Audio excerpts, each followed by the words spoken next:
place where Bacchus ruled the hour. A history of Gallatin Street tour.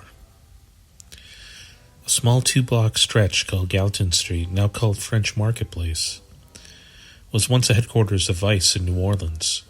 A visitor to the street in 1873 described the scene for the Times-Picayune. Gallatin Street is wet and slippery. It is dimly lighted, for rows of tall houses with battered, broken shutters and windows unslighted. Look down on the stones below. Gallatin Street has a puddle here and there on the sidewalk, but these cannot be seen, as the moon has not come yet over the edge of the tall, seemingly unwanted houses by which the street passes, but the houses and the wet bricks and the dark, broken windows are inhabited by hundreds of human beings. This is one of the many haunts of poverty, squalor, and miseries are sleeping above in chambers so dark and damp as the cold pavestones below. To which they reply in quote, "We reach the doorway of a large room, whence the music proceeds. We pause, look in, and a sailor with a blue shirt and trousers and a blue flat cap on the back of his head half grunts, half hiccups, and he says, 'Sail in if ye're after fun of frolicking.'" Although arguably on the decline by the time the article was published, Gallatin Street sheltered some of the most dangerous criminals, prostitutes, street gangs, and conmen of the mid-1800s in New Orleans. Named for Albert Gallatin, the Secretary of the Treasury under Thomas Jefferson and James Madison, respectively, the 2-block street connected the U.S. Mint building to the French Market. It's located next to the Mississippi River, made it a spot for sailors to find housing, drink, and entertainment.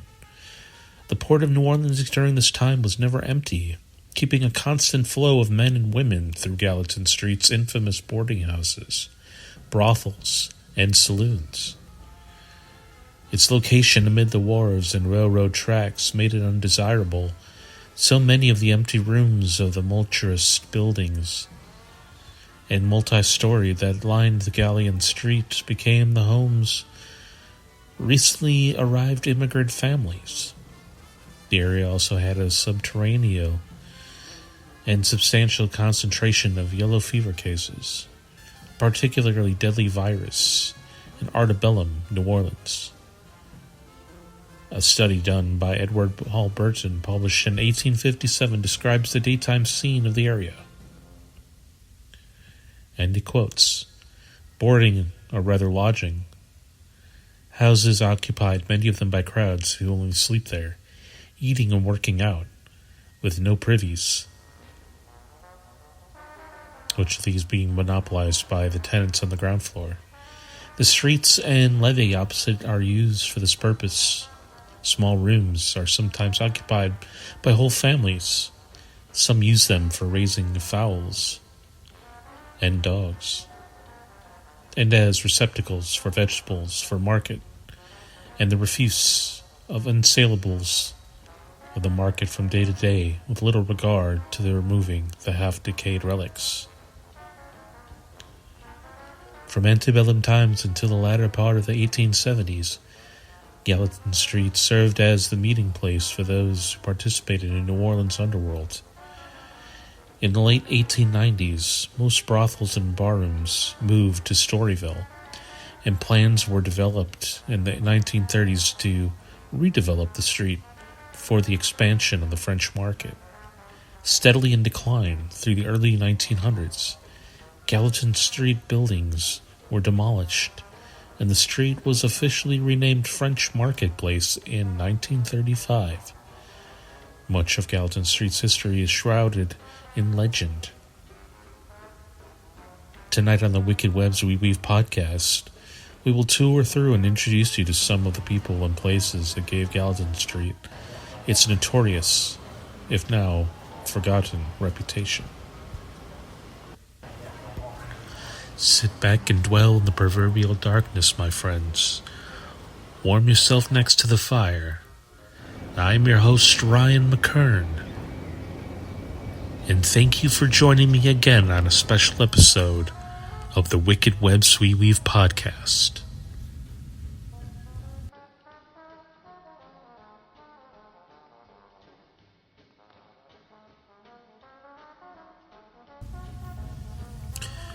Our story begins in what is now the lap and luxury of tourist shopping mecca, the French Market, which was once the host of the Gallatin Street, is now home to some of the most haunted buildings and some of the most aggressive ghosts in all of New Orleans. Dilapidated houses made of rotten wooden planks, occupied by some of the meanest citizens in the city, paint the picture of what Gallatin Street looked like at the time. The police avoided the area like the plague, if they were alone or if it was in nighttime. However, the understaffed and underpaid law enforcement officials were very susceptible to bribery and apathy, also taking advantage of ladies with a certain disposition, with crooked police outnumbering the honest ones.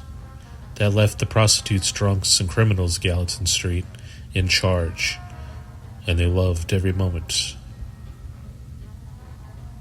Truly the outcast, swept aside, looking to materialize and monetize the life they had been dealt. Today known as the French Marketplace, Gallatin Street, named after Albert Gallatin, Secretary of Treasury under Thomas Jefferson and James Madison, was a 2-block stretch along the Mississippi River that connected the U.S. Mint to the French Market, to all matter of vice and sin in New Orleans, a place wet and slippery with crime. Disfigured row houses made of beaten wood planks, decorated with broken and unpainted shutters, windows dark lined both sides of the street. The darkness of each unfit room was occupied by hundreds of New Orleans residents and immigrants. A visitor to Gallatin Street in 1873 wrote to the Times-Picayune, "Squalor and misery are sleeping above in chambers so dark and damp as the cold pavestones below." The underbelly of New Orleans met, conversed, and carried out their dark deeds here on Gallatin Street. Dangerous criminals, prostitutes, street gangs, and con men of the mid-1800s in New Orleans resided on Gallatin Street. It was lined with cheap boarding houses, raucous dance halls, house of ill repute, and dirty saloons, all practically stacked on top of one another. Gallatin Street was so dangerous and had such lack of order that one put their very life at risk walking the streets at night.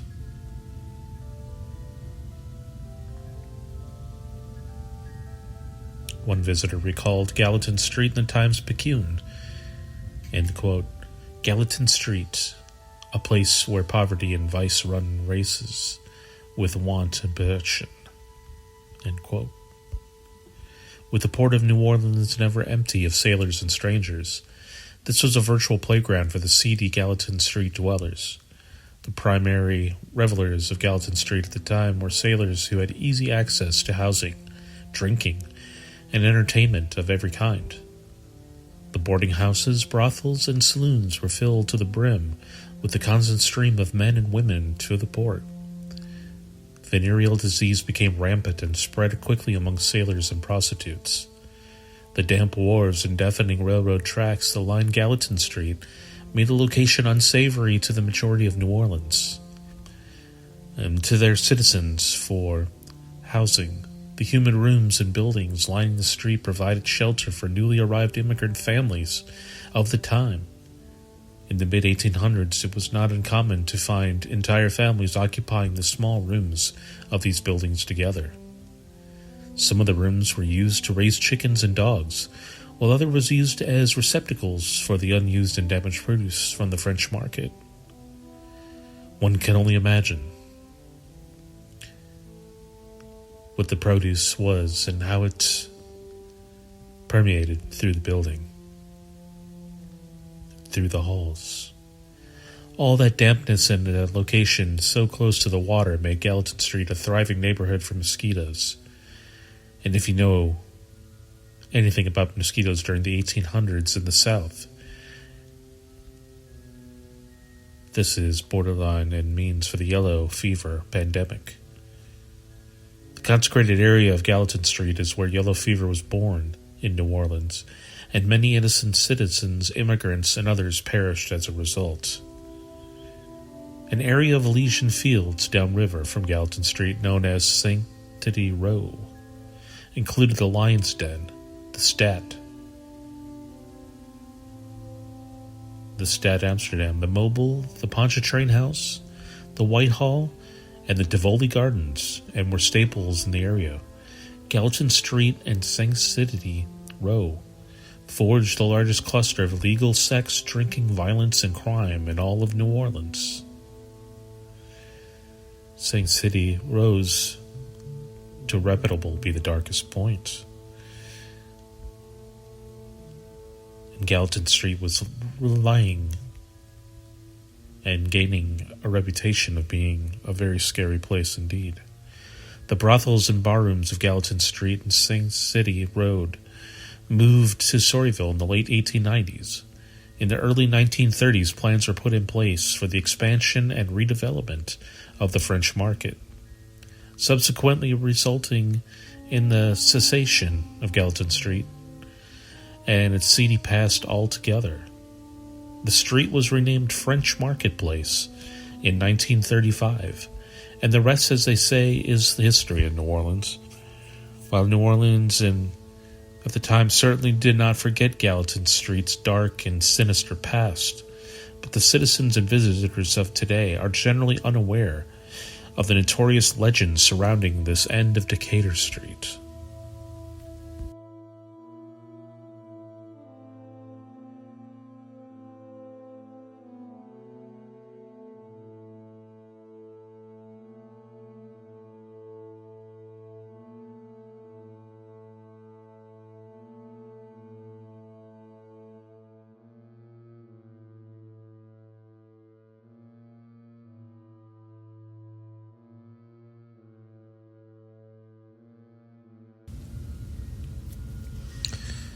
The barrooms and brothels of Gallatin Street.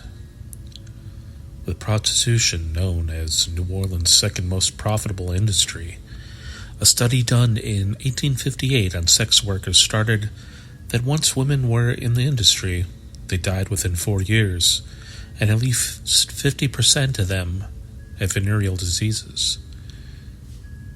If they didn't die on the disease themselves, then the violent acts committed against them by drunken patrons and angry bar owners did. New Orleans newspapers at the time of Gallatin Street infamy had a constant stream of published ads promoting potions, elixirs, and cure-alls for sexually transmitted diseases. Between 1841 and 1860, nearly 500,000 immigrants entered through the port of New Orleans. Most of the prostitutes of Gallatin Street were immigrant women who didn't make it very far from the port. The Californian House, a popular barroom on Gallatin Street in the antebellum era of New Orleans. Here in 1854, a policeman named Philip was suspended for attempting to prevent the arrest of Archie Murphy and David Kinney after a brawl.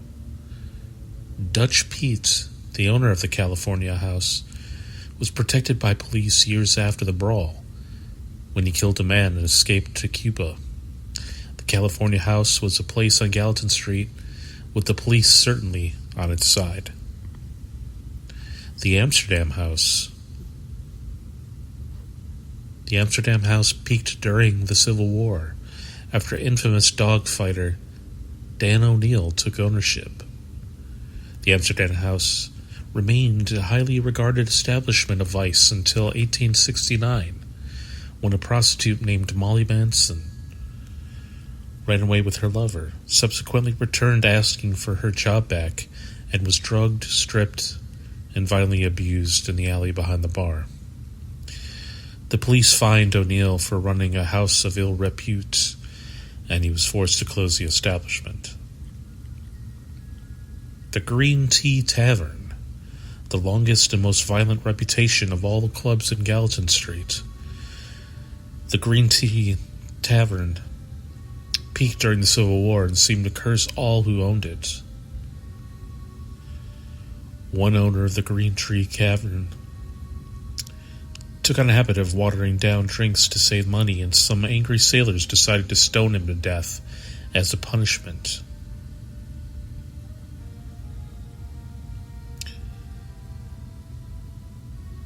Also in the Green Tree Tavern, then a woman known as One-Legged Duffy took ownership of the Green Tree Tavern in 1865. She was stabbed multiple times by her husband before being beaten with her own wooden leg.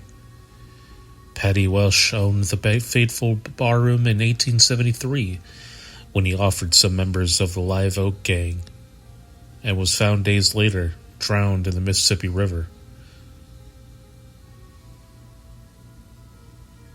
After offending the Live Oak Gang.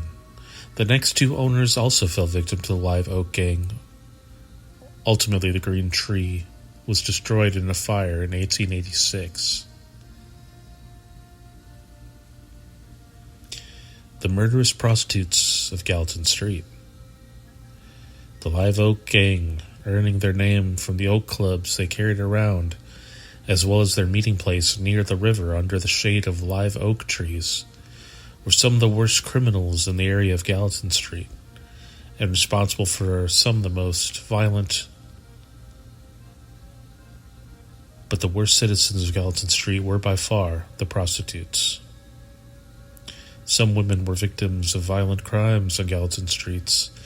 Others were violent criminals themselves. Mary Jane Bricktop Jackson and her roommate Bridget Fury were known for their rough and tumble ways in and out of the bedroom. Known as the Scourge of Gallatin Street, Bricktop was a gruff and robust woman with flaming red hair who could beat any woman or man in a brawl. Murdered 4, that we know of, men, and stabbed and beat many others.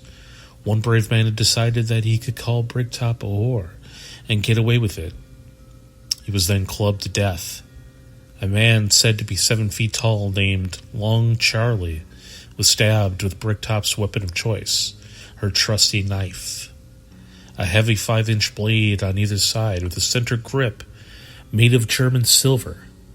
This custom knife allowed her to stab and slash in any direction without having to adjust the position of her hand.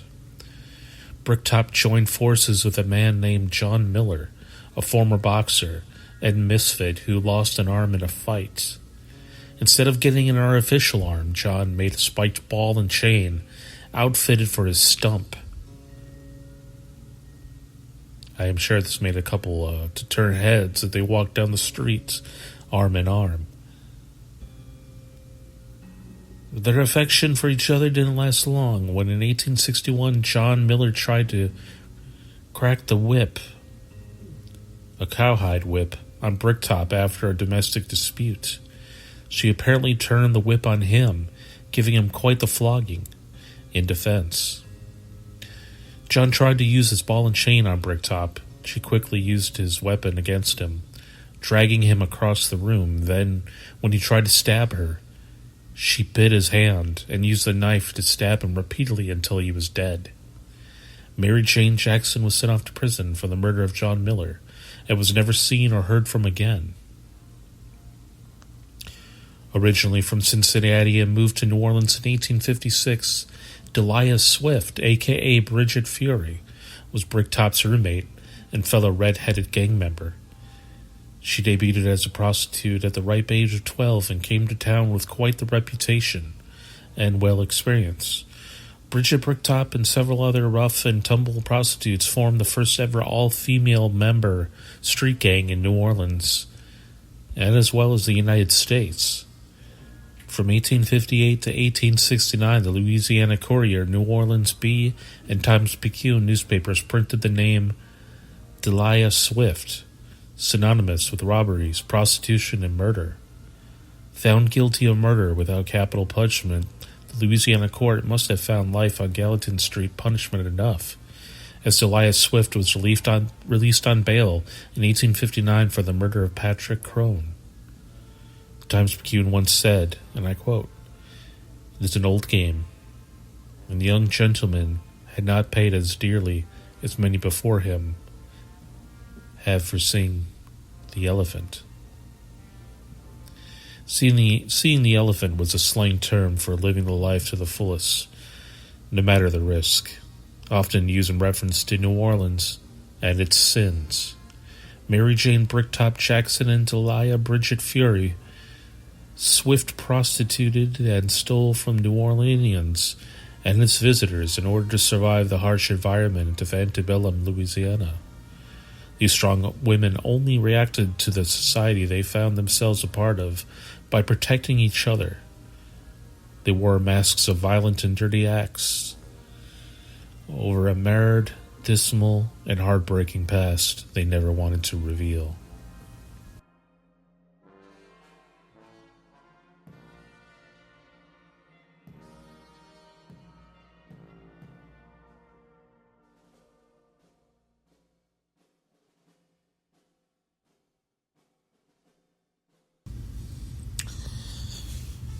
Storyville and the Death of Gallatin Street. In the 1850s, during its prime, Gallatin Street was known for its violent crime and decadent vice. But just 3 decades later, the scene was very different. By the late 1890s, the Live Oak Gang was no longer roaming the streets with their clubs looking for a fight. Most of them were in jail or dead. The police were no longer afraid to patrol Gallatin Street at night, when in 1897, City Ordinance 13032 set the boundaries of Storyville. Any dance houses and brothels found outside of Storyville's limits had to move within them. Gallatin Street quickly became a quiet and eerily haunting place that was once robust with vice and crime. In 1917, much to the strength of the mayor and good portion of the city's debauchery-gripped citizens, Storyville, the segregated red light district of New Orleans, was shut down and prostitution was deemed illegal. Men must live straight to shoot straight, as the rigid Navy secretary put it. The United States was all in on the Great War, and there were strict vice laws constructed to keep military men away from lustful extravagances. There was a renewed sense of patriotism, and government was not allowing to let the city of New Orleans become the city of vice and bankrupt that.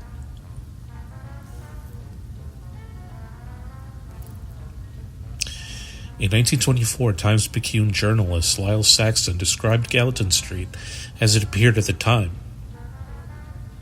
Deserted, forgotten, given over to the whorehouses and storage rooms of produce merchants.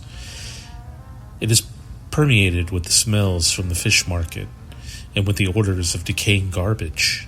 Its narrow width is littered with trash and dirt, old shoes, broken barrels, rotting fruit, and yet, before the dark doors of 1 or 2 old houses, battered signs away that sway signs proclaiming that rooms are for rent. In 1935, Gallatin Street fell prey to the city ordinance in 14427. The ordinance which renamed the 2-block stretch French Marketplace. The plans fell into place for the expansion of the French Market as we know it today, and dangerous Gallatin Street was no longer alive with the sounds of brothels and barrooms. It was now alive with the sounds of fruit wagons and Italian immigrants. By 1936, more than 40 buildings were demolished, and the new French Market expansion was in full swing, thus assassinating that was left of Gallatin Street and its past.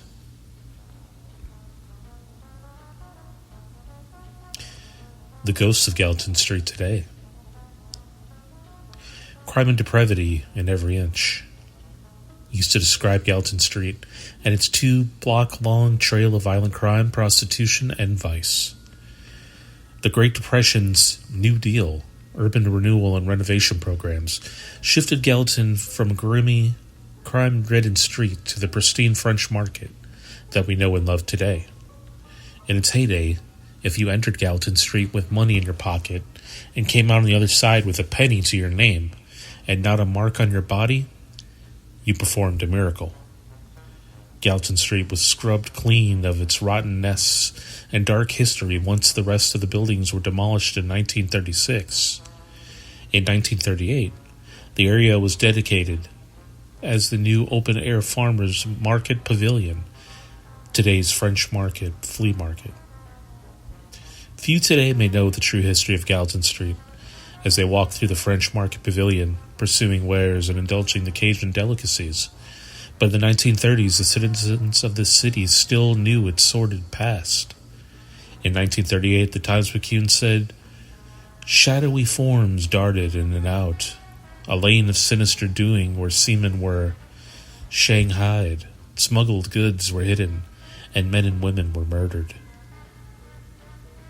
It's hard to say who exactly the ghosts are that roam the French marketplace today. Perhaps Bricktop is roaming the street and her custom blade and looking for a fight.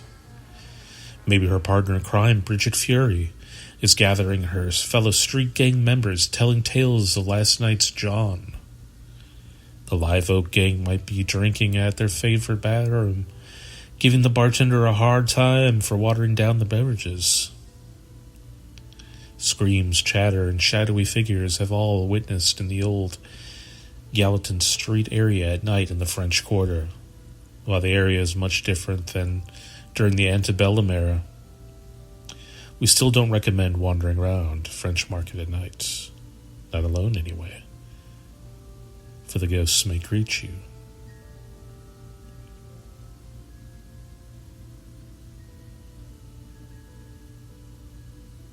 I hope you enjoyed this episode of the Wicked Webs We Weave podcast.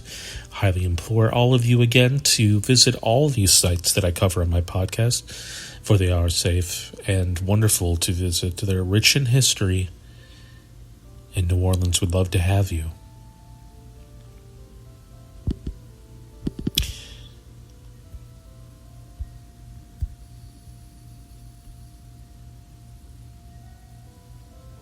I'd like to thank NewOrleansGhostCity.com and NewOrleansHistorical.org, as well as YouTube, for research in tonight's episode. Please subscribe, like, and share the video. And if you have a subject that you would like to hear me cover in a future episode, please leave your comments below. Once again, I am Ryan Mckern. Thank you very much, Mommy. Merci beaucoup. And until I see you next time, au revoir.